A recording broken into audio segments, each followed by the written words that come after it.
call it ganja.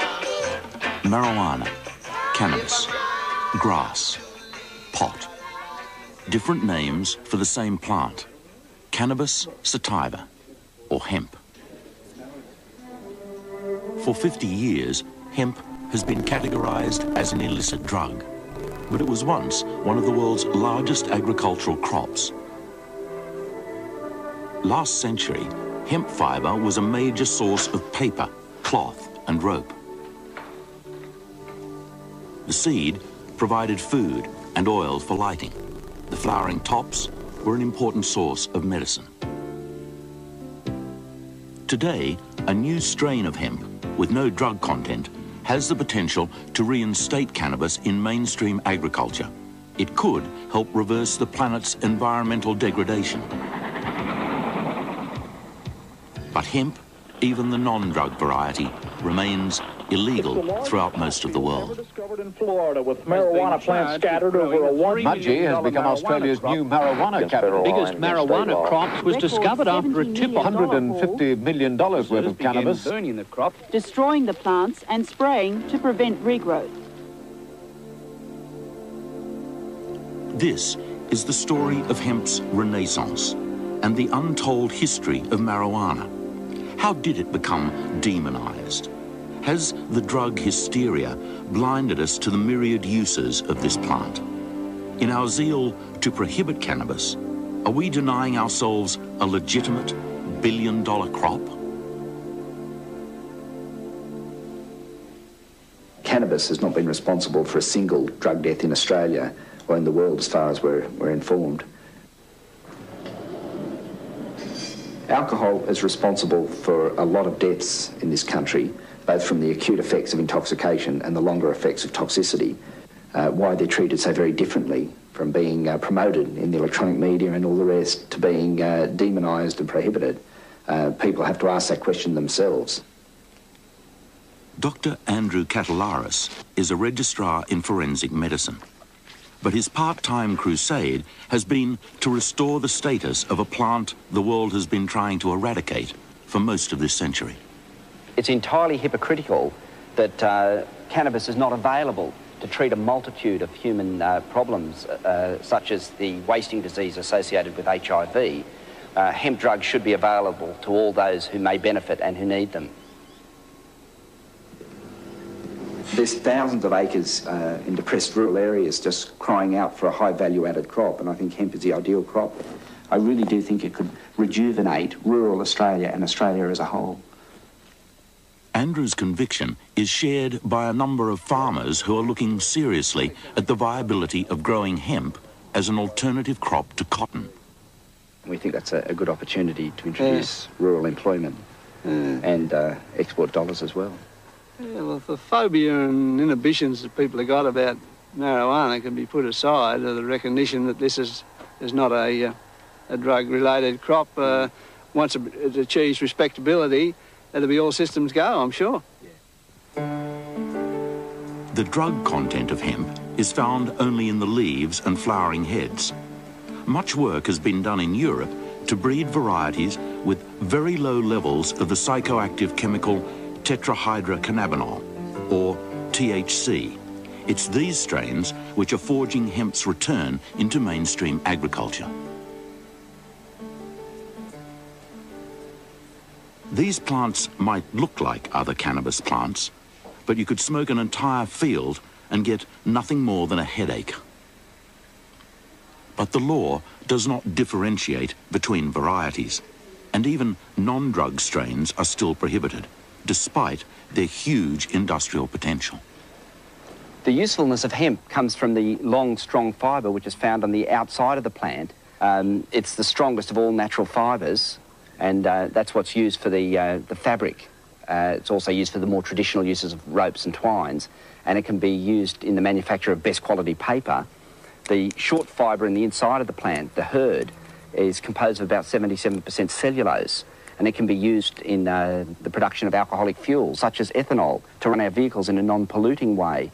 It can be used as a base for biodegradable plastics, such as cellophane and other more recent biodegradable plastic based on cellulose. It's an extremely useful plant. Hemp has served mankind for over 12,000 years and was once one of the world's most traded commodities. In the early American colony, hemp was such an important crop, farmers were directed to grow the plant. It was legal tender and could be used to pay taxes. In England, Queen Victoria took cannabis extract to relieve her premenstrual tension. For centuries, the canvas sails and rigging of the world's ships were made from hemp. Van Gogh, like most artists, painted on hemp canvas. The original Levi jeans were made from hemp, even the US flag.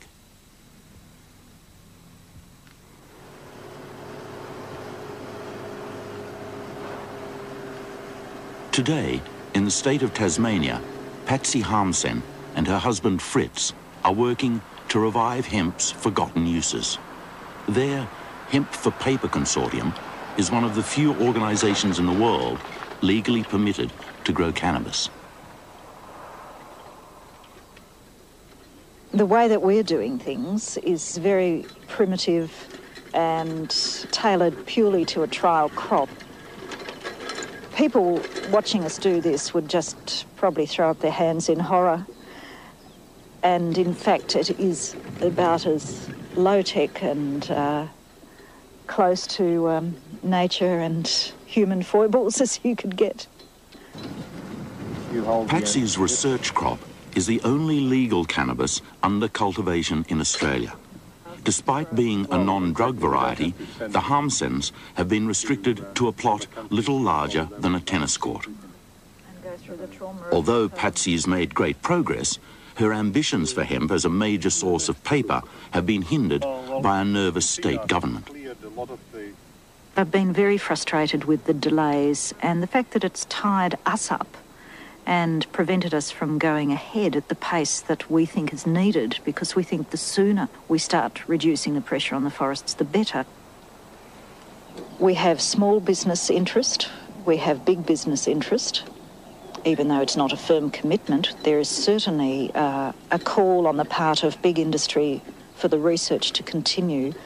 So it is very surprising that the government and the officials concerned saw fit to make it almost impossible for us to go ahead this time. While Patsy and Fritz have been battling bureaucratic obstacles in Australia, hemp growers in the UK have been enjoying the full support of the British Home Office. After just one research crop, a commercial harvest totaling 1,500 acres of a non-drug variety was licensed to some 30 growers in the south of England. The first legal cannabis to be grown in the British Isles for almost 50 years. The story started here at Harlow Agricultural Merchants, where Ian Lowe is managing director. Well, Harlow Agricultural Merchants is a private limited company. It's owned by its staff and by a few farmer shareholders, and we're trading chemicals, seed, fertiliser and grain in this corner of England, in East Anglia really. And Harlow has always had an interest in new crops and new ventures. We've pioneered a number of new crops in England: sunflower, linseed, things like durum wheat we were the first people into. So it's not the first new crop we've gone into, though maybe the most challenging. The background to why we got into the hemp originally was coming across a horse product. Horse bedding was made from the hemp plant, and we saw this product and this intrigued us, and really that started a whole chain of events where we researched into the crop. Then leading on from that, obviously, we found out about textile use, about the interest from the paper industry as a raw material for the paper pulp trade. So one thing led to another. Ian's company is so confident of hemp's future, it has invested over $1 million developing specialised technology to process this crop. After careful market research, they are convinced the world shortage of cannabis fibre will help them reap a handsome profit, despite the plant's cloudy legal status. Obviously, the fact that the crop is a banned substance, and you have to be licensed to grow it, has made life more complicated this year. It's added the challenge to it, but it's also added a lot of headaches. I think if it wasn't an illegal crop, life would be much simpler. The worldwide prohibition of cannabis began around the turn of this century in the United States, where hemp was already in decline as a farm crop. The age of steam had seen a fall in demand for hemp ropes and sails, and the tough fibre also resisted attempts at mechanised harvesting. But it was the growing hysteria about the use of the plant as a recreational drug that would ultimately seal its fate. This harmless-looking cigarette is cloaked in many innocent disguises. But light the match, inhale the smoke, and it becomes an invitation to your own murder. This killer and the man who sells it has no respect for anybody. The use of cannabis as a relaxant and mild intoxicant was not a new phenomenon. The practice has been traced back thousands of years to India, where hemp was revered as an aid to self-enlightenment. The custom spread through the Middle East and into Africa, from where the slave trade brought it to the Americas. By the turn of the century, Mexican immigrants were bringing the custom into the United States. They used the same plant American farmers grew by the ton, but smoking it was a foreign practice, which was regarded with suspicion and fear, fueled by ignorance.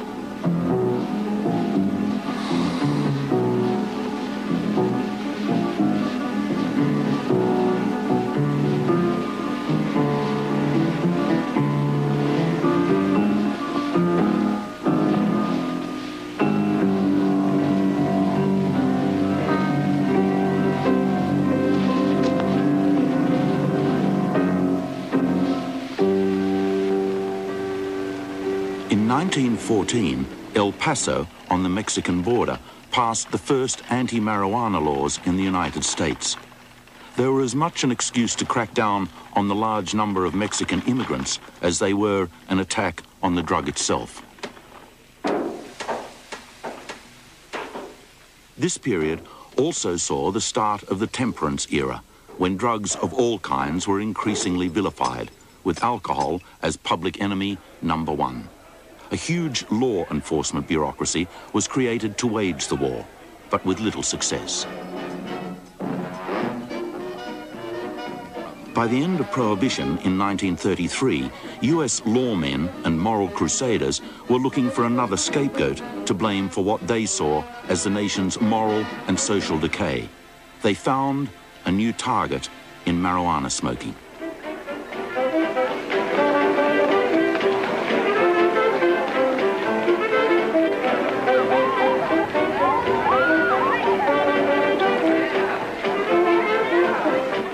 This is the man who did most to demonize cannabis, Commissioner Harry Anslinger, former Assistant Commissioner of Alcohol Prohibition, then head of the Federal Bureau of Narcotics from 1930 to 1962. Harry Anslinger was the single most important person in federal drug control policy in the United States. It was Anslinger more than any other individual who is responsible for the repressive, punitive nature of drug enforcement during the past half-century or so. Anslinger campaigned hard for federal laws against cannabis. The laws guaranteed the continued existence of his Narcotics Bureau to police them. Waiting in Washington are Narcotics Commissioner Anslinger and Coordinator Graves. Great work, Grayson. Great work. Splendid. Goodbye. Well, I guess that cleans up New Orleans for a while. That's swell, Harry. Dr. John McWilliams spent 5 years researching a biography on Harry Anslinger. He believes Anslinger deliberately exploited public ignorance to preserve his bureaucratic empire. Anslinger perpetuated much of the myth around marijuana, for example. He exaggerated the effects of marijuana. characterized it as a killer weed, in fact even referred to it as the assassin of youth, and claimed that it could lead the user to commit heinous violent acts and even lead to insanity. The attacks on marijuana displayed a strong element of racism. They were anti-black and anti-Hispanic. In 1937, Anslinger told Congress that marijuana smoking was propagated by Negroes, Mexicans, and entertainers. Victor Licata, the young Hispanic, was one of Anslinger's favorite stories from his, what I and others refer to as his gore file, that he used to impress congressional committees if there was any question about the deadly effects of marijuana. Licata, in 1933, as the caption reads, while under the influence of marijuana, murdered his mother, father, sister, and 2 brothers with an axe while they were asleep. And Anslinger was correct about his relating the story that Licata did murder his family with an axe, but he omitted the fact that Licata was suffering from mental illness and was later institutionalized. The American tabloid press, particularly Randolph Hearst's newspaper chain, supported Anslinger's propaganda. In the company's own words, it crusaded unceasingly against the narcotic evil in all its vicious forms. Anslinger began to demonize marijuana, recognized it as this evil drug to his way of thinking. Hearst picked up on this, published dozens and dozens, if not hundreds, of lurid stories about marijuana and people who smoked marijuana committed these horrible, heinous acts while under the influence, allegedly, that fit very well with the sensationalistic nature of a lot of the Hearst newspapers when it was splashed across the front pages. And the public would read this, form their conclusions. They're very limited, with limited information about this drug, and that in fact supported Anslinger, and it was kind of a circular sort of nexus or relationship between Hearst and Anslinger. In 1937, against the wishes of the American hemp industry and the medical profession, in convincing Congress to pass legislation that effectively outlawed the plant. Incorrectly classified as a narcotic, as dangerous as heroin and cocaine, hemp was condemned without any balanced study into its effects. Well, probably science has always been manipulated. There were scientists who told us that cannabis caused people to kill in 1937. They were bad scientists. There are scientists who now tell us that cannabis causes changes in motivation, changes in brain function. They also are bad scientists because they have no proof. What they have are sort of retrospective speculations. Identifying an individual who's been in trouble, who's had problems, and then discovering that that individual is a cannabis user, and then engaging in this kind of foolish causal association. My son used to be a wonderful person, and then he smoked cannabis, and now he's failing school. It must be the cannabis. Wrong. It may not be the cannabis. He may be smoking cannabis because he fails school and is unhappy. In fact, the studies in which we looked at long-term use of cannabis in a cohort of people, and then compared to the people in the culture who were not long-term cannabis users, has shown basically no difference in intellectual cognitive functioning. Dr. John Morgan is a physician and clinical pharmacologist at the City University of New York Medical School. His specialty is the evaluation of illicit drugs, including marijuana. I'm interested in marijuana toxicity because I would like to see the American people and others be able to think about the use of a substance that has some risks but still can be thought of in a rational, proper fashion instead of a evangelical, terrified one. I'm not interested, interestingly enough, in marijuana as a recreational drug because I'm not interested in my personal use of it, but all of these other things intrigue me. Dr. Morgan points to a recent survey conducted by Harvard University of 1,000 leading U.S. cancer specialists. They asked these specialists if they had heard of cannabis as an anti-nauseant, as a drug to prevent nausea and vomiting. They asked them if they had ever recommended it to their patients, and they asked them if they thought it should be available. The outcome was quite surprising, I think, to many people. Over half of those respondents stated that they would like cannabis to be available and that they would prescribe it to their patients if it were available. And furthermore, half of them said they had already recommended it to their patients. The American government has effectively prevented most research in terms of marijuana, particularly in hopes of finding a therapeutic application. One can get funding for marijuana research if one's interested in showing the drug is harmful. Then there's significant amounts of money available, and that constitutes most marijuana research in the United States. We're only beginning to try to obtain funding to do therapeutic marijuana trials.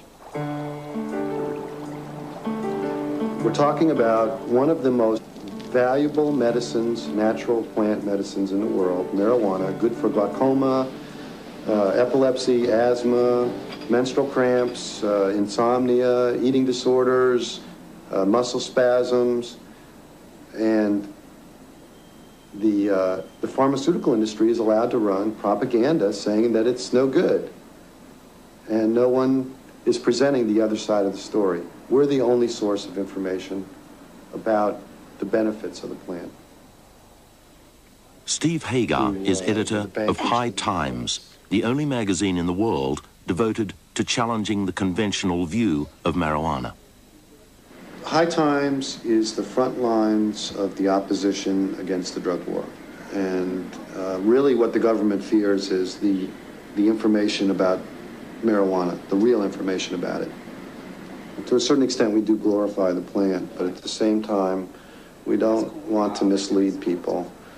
Marijuana stimulates the learning and memory centers of your brain. It's a very sensitive part of your brain. It's not something I think children should be engaging in. Some people abuse marijuana. You know, if you wake up in the morning and the first thing you do is roll a marijuana cigarette and you smoke marijuana all day long, unless there's a real medical reason for you doing that, then that's abuse. Perhaps the most important thing to talk about is that the drug can, as other drugs that enter the brain, affect behavior and reflex time and perception. It's a mild intoxicant, but an intoxicant nonetheless. So that an individual who ingests it may make mistakes. He may be clumsy. He probably should not drive a car, but they think it wrong, politically and morally, that hundreds of thousands of young people are arrested for marijuana possession, and I think the law is a greater danger to them than the dangers of the drug. One of the few countries to challenge the prohibition of marijuana is the Netherlands.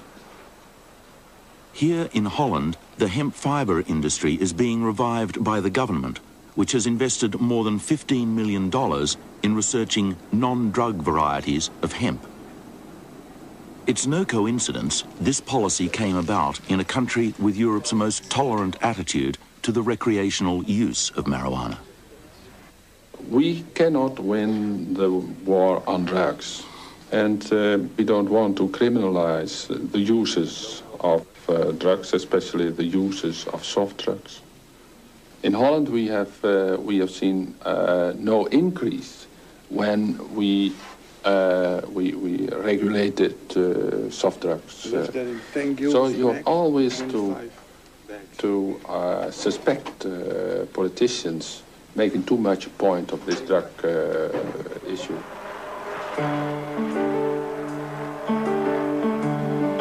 Heo van der Werf is a senior agronomist with the Dutch Agricultural Technology Organization. He is among 40 scientists who have spent 3 years researching the viability of hemp as a solution to a number of problems caused by Holland's intensive agriculture. Well, I'm very enthusiastic about hemp, because hemp is a little bit a crop which has been of declining importance for 200 or 300 years. It's very nice to be able to help a revival of such an old and useful crop. This is the seed, and it contains proteins and oil. Proteins can be used as a foodstuff for humans or animals. 1 month ago, I was in the Hemp Research Institute of the Ukraine, And my salad dressing was hemp oil. And it can be used as a dryer for making paint or things like that. But the Dutch found hemp's greatest potential in paper making and have been testing the fibre using various pulping methods. In this process, the raw fibre is placed in a grinder where heat and pressure pulverise it into a fine pulp. The fibre is then mixed with water in this scaled-down demonstration of the paper-making process. As the water drains, the fibres coalesce, producing a sheet of hemp pulp.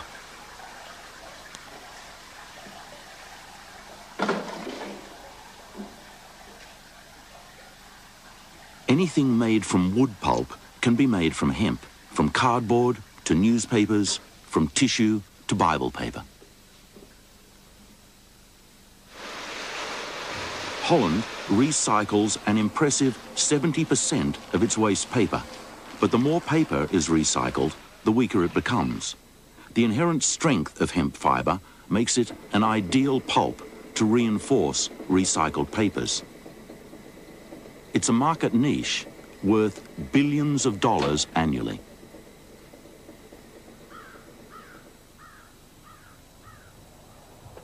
A sawmiller's daughter, Patsy Harmsen, also looks to hemp as a viable substitute for trees in paper making. She sees it as a potential saviour of Tasmania's fast disappearing old-growth forests. When Dad went into the bush to get saw logs, everything was left intact. You couldn't tell where they'd been to get the logs, and the undergrowth thrived and the animals thrived, and there was very little disturbance. So the love of the forests was a very, very important starting point for me. And the next one was outrage when I realised that, in fact, wood wasn't the best material for making paper. It's certainly been turned into wonderful paper by people who've poured heaps of energy and heaps of chemicals into it, but it is not a natural fibre for paper. And the best natural fibres are, in fact, annual farm crops, like, and especially hemp and flax as well. I can't believe that anyone could ban a plant that's absolutely natural and wonderful and put here for everyone to use with thousands of uses.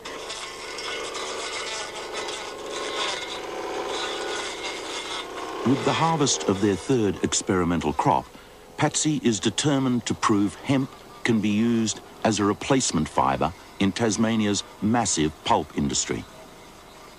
Harvest is a family day, with sons, daughters and friends all helping out. Despite the crop's negligible THC content, the drug squad insisted the flowering heads be destroyed for fear they might be passed off as high THC cannabis on the illegal market. Part of this crop is earmarked for the research laboratories of Australian newsprint mills, Australia's largest supplier of newsprint paper.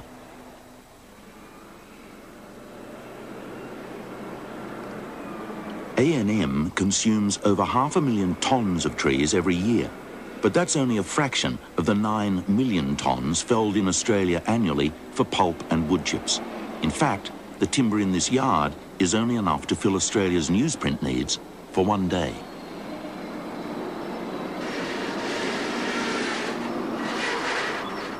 With the controversy surrounding the logging of old-growth forests, A&M has recently moved to plantations for its fibre input.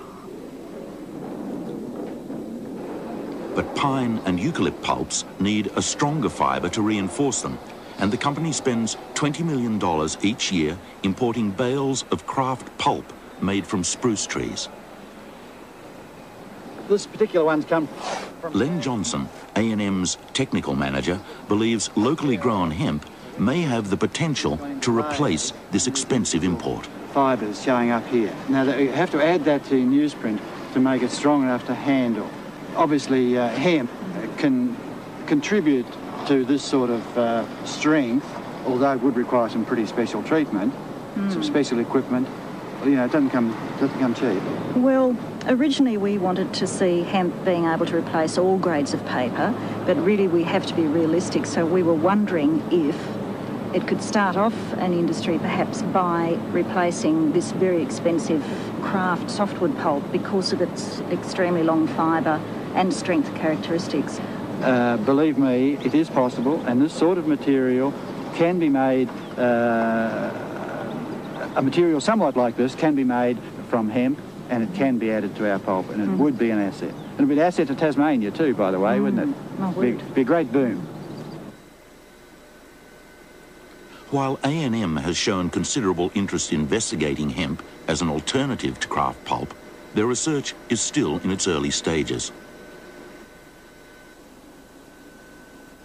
The short-term problem for hemp is that global prices for wood pulp are artificially low, making competition difficult.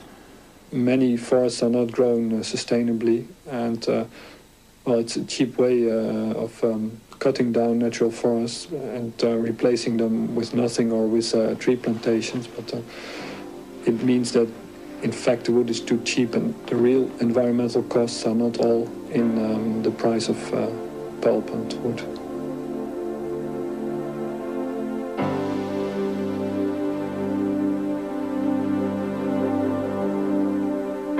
When you pulp hemp, you need less harmful chemicals to obtain a similar quality than with wood from trees.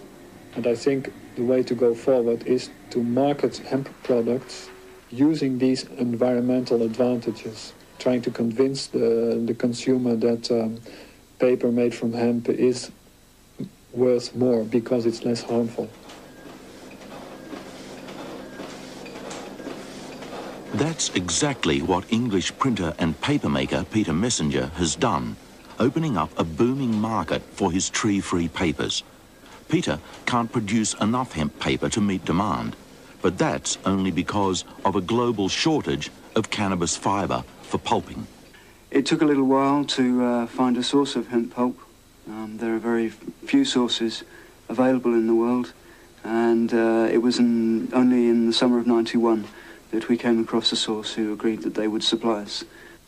Since then, we've been making batches of 5 tons at a time, which have found a ready market.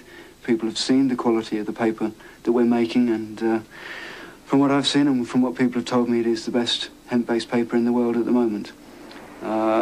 This year, we have secured the sole agency for the UK hemp crop for paper, and we will, hopefully, be producing somewhere in the region of 2,000 tonnes of hemp-based paper. Since 1990, Australia has imported over $1 billion worth of wood pulp and paper products every year. With the right development, many believe paper made from locally grown hemp could replace many of these imports. The state of Oregon in the northwestern United States is home to some of America's oldest redwood forests, as well as some of the country's biggest wood chip and fibre mills.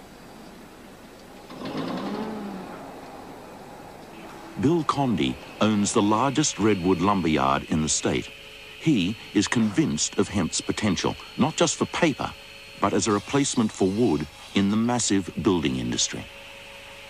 We are in the lumber industry and have been for many years, and they are literally chewing up millions of acres of trees for the fiber content of the tree. And the major portion of the trees are actually used for fiber rather than for building materials. And we need to be able to replace trees with another product, with something that is sustainable.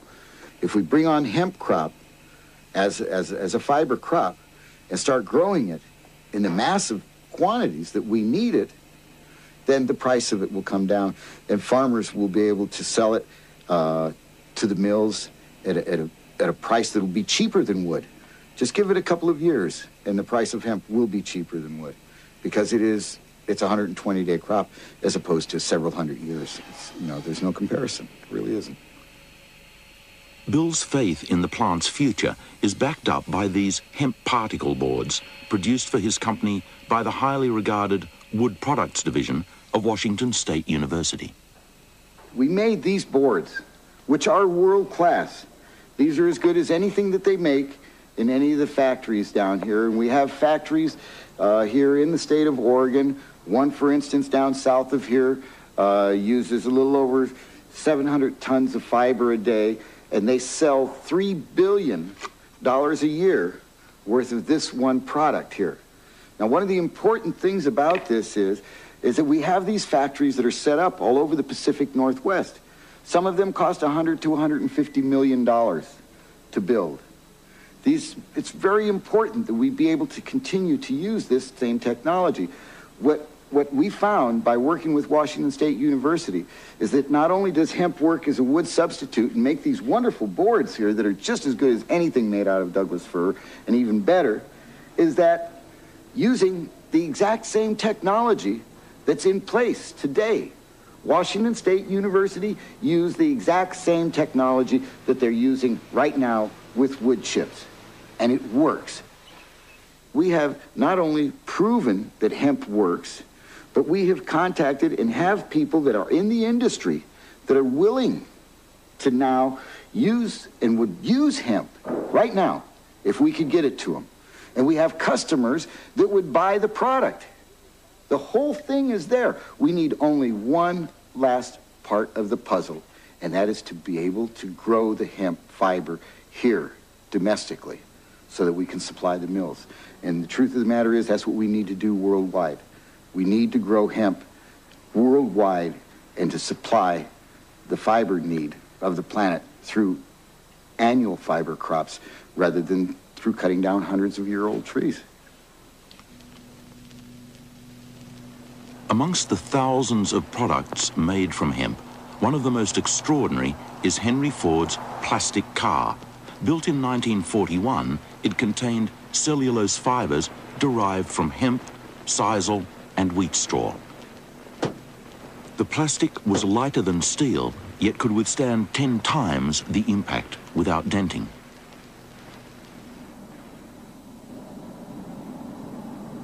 Forgotten facts like these were revealed by Jack Herer in his landmark 1986 book, The Emperor Wears No Clothes. Organic genius.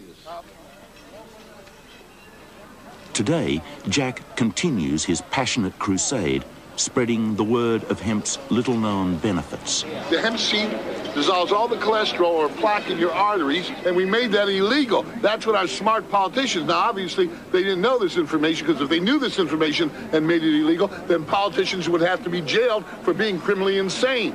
Not many people in the world knew that hemp was marijuana. When I started out in 1973, it was the news to me. I'd heard that it had been called hemp, but I never really understood that. I never got any connotation in my mind that gave me pictures of what that meant.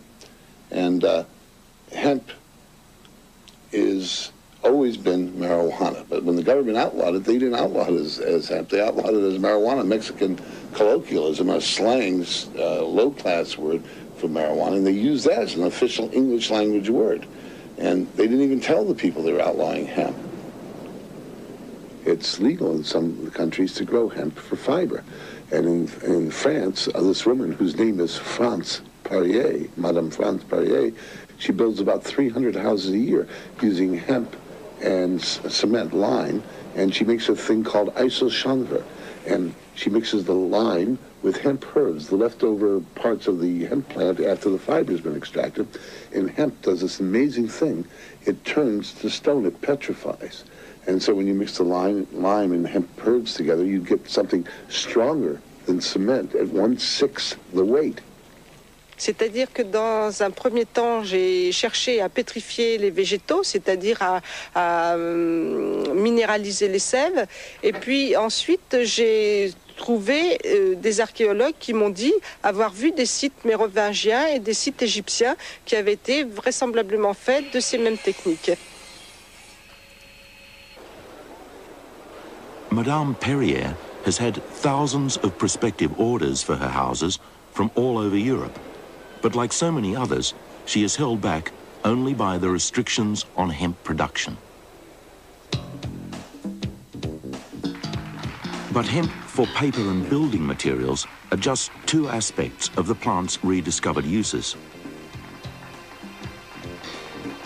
They may not be haute couture, But all these clothes have been made from cannabis fibre, and it's in the fashion and textile markets that hemp is predicted to make a highly profitable comeback.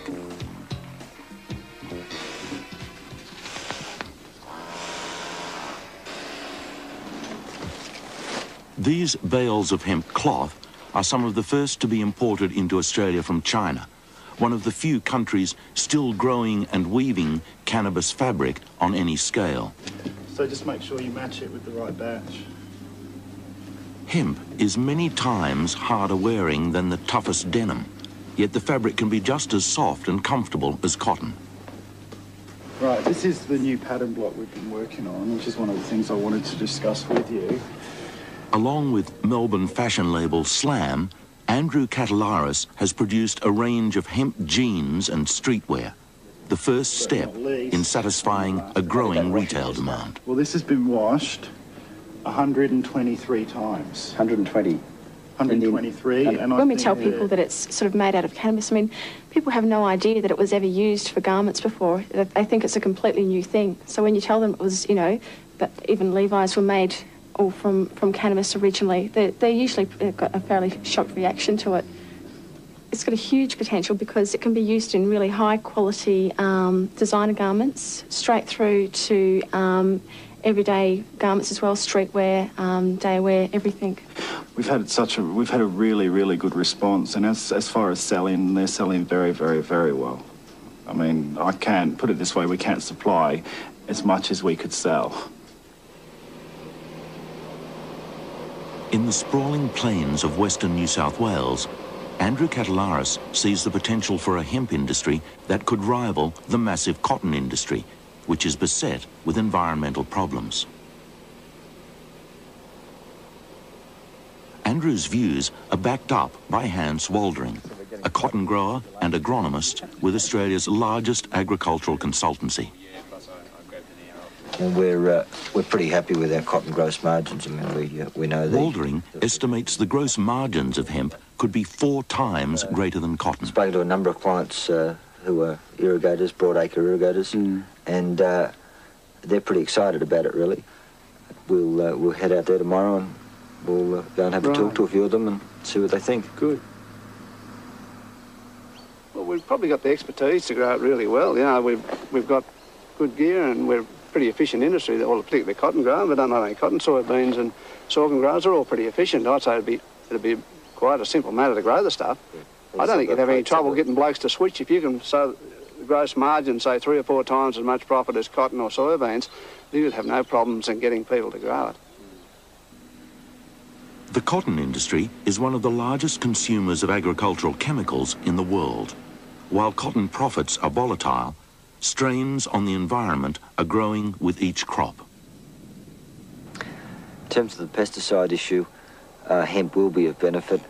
A lot of irrigator crops do have a fairly high dependence on chemicals, and hemp, it would appear, has a very low to nil requirement for chemicals, and a lot of farmers look forward to that, both from a reduction in cost aspect and also to reduce the chemical load on their farms and on the environment.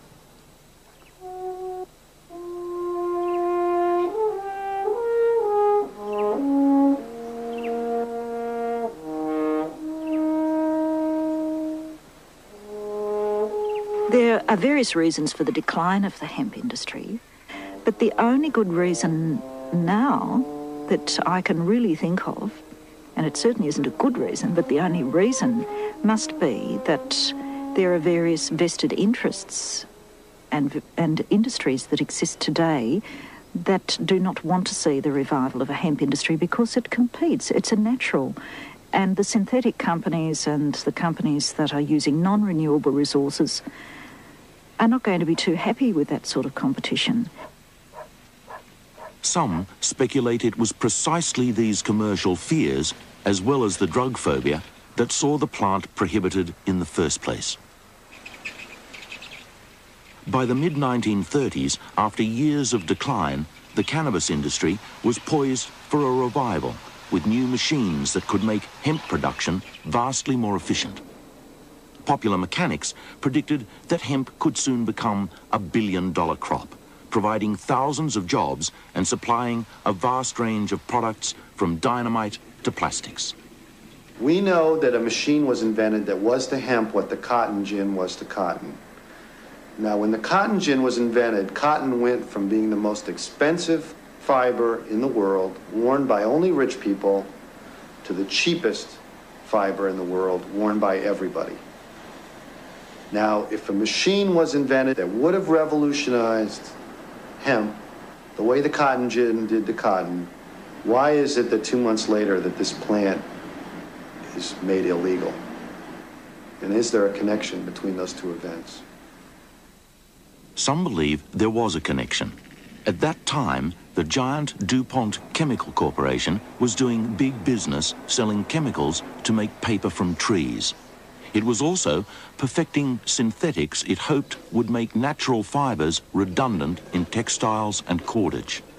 Jack Herer argues that a revived hemp industry would have encroached on DuPont's potential profits. DuPont came up with nylon, and nylon was going to be big. They were going to make everything out of it. They built it as synthetic hemp, it's synthetic linen. Any type you wanted nylon, you had to go to DuPont. Anytime you wanted the plastic fiber, you had to go to DuPont. They had the hold on the world, and the world loved nylon. Look what's here, girls. Nylon. Thousands of spools of nylon thread. You guessed it, all going into stockings. The knitters are running night and day. Gentlemen, have you ever seen a lovelier smile? DuPont's commercial interests would not have been lost on Andrew Mellon, DuPont's banker and head of the Mellon Bank, America's fifth largest. Mellon had not only lent DuPont millions of dollars, he was also head of the U.S. Treasury. In that capacity, he had appointed Harry Anslinger as Federal Narcotics Commissioner, the man who campaigned hardest for national laws against hemp. As it happened, Mellon was more than Anslinger's boss. He was, in fact, family, because Anslinger had married his niece. This apparent convergence of interests cannot be proven, but it makes for interesting speculation. DuPont, Harry Anslinger, and Andrew Mellon. I can't actually put them into the room saying, oh, here, let's have laws against marijuana. But you can't take men. If these men didn't know who their main competitor was, who could make no use for most of those chemicals that DuPont was making, if these men didn't know it, they would be ignorant. They would be so stupid, they'd be an embarrassment at any board meeting. So they did away with their competition, which was hemp. Those who believe hemp's prohibition was partly driven by commercial interests point to the sudden about-face by the US government just 5 years later. During the Second World War, with nylon manufacturing still in its infancy, America faced a desperate shortage of cordage. The government encouraged farmers to grow hemp, the same demon, marijuana, for the war effort. Hemp for mooring ships, hemp for tackle and gear, thread for shoes for millions of American soldiers, and parachute webbing for our paratroopers. Hemp for victory.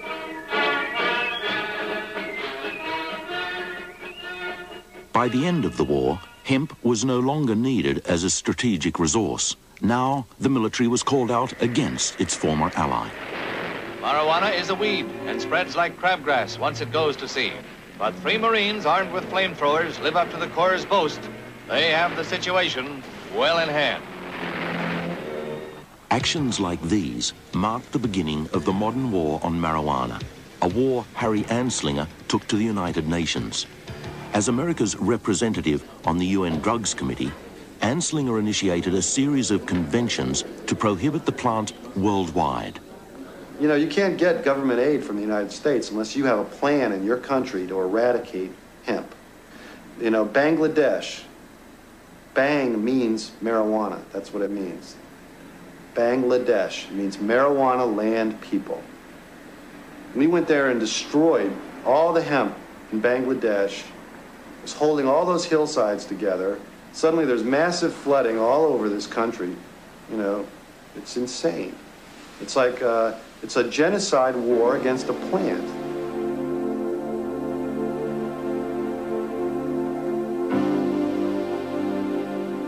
The prohibition of marijuana has made it more valuable per ounce than gold.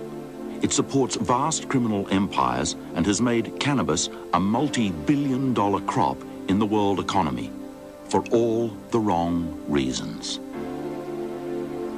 The whole movement would be overjoyed if we could separate non-THC hemp from marijuana as a separate issue. And they won't let us do that. They won't, and the United States government won't recognize that you can grow this plant without any drug. And so we can have paper made out of hemp, and we can have clothes made out of hemp, and we can produce it all here in this country. And the farmers can make the money, and we can have a whole industry based around hemp. And it won't have any THC, won't have any recreational drug use whatsoever. But they won't let us make that separation. And I believe that's why, that's the evidence that the THC is just the smokescreen. And it's the hemp that they're really concerned about. We haven't seen anybody yet come up with an answer to the forest crisis that says, here's the way to solve the problem. One group says, stop cutting the trees. The other group says, let us take them all down. And the in-between is, trees are fiber, hemp is fiber. It's as simple as that. Hemp is a far superior fiber. I believe if the end uses for hemp, which are the paper, the fibre and the ethanol end uses, are successfully commercialised, I think we could see hemp as a billion-dollar crop for the turn of the century for Australia.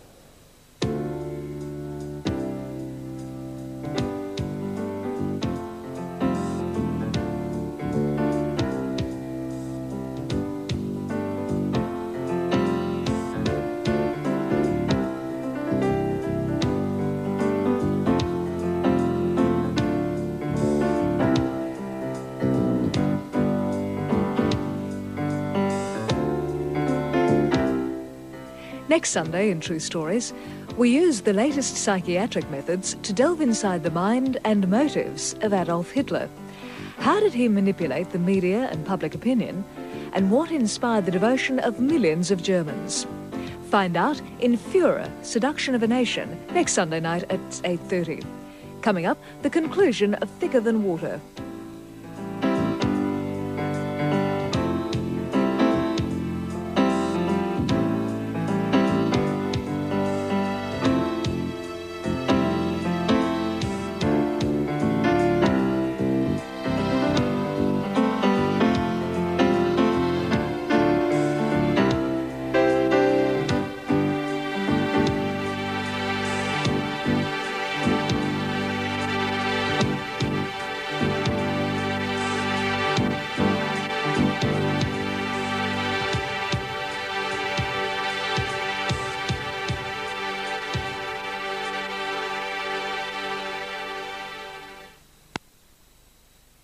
Diamant, een robijn, een saffier, 2 smaragden, een tourmalijn...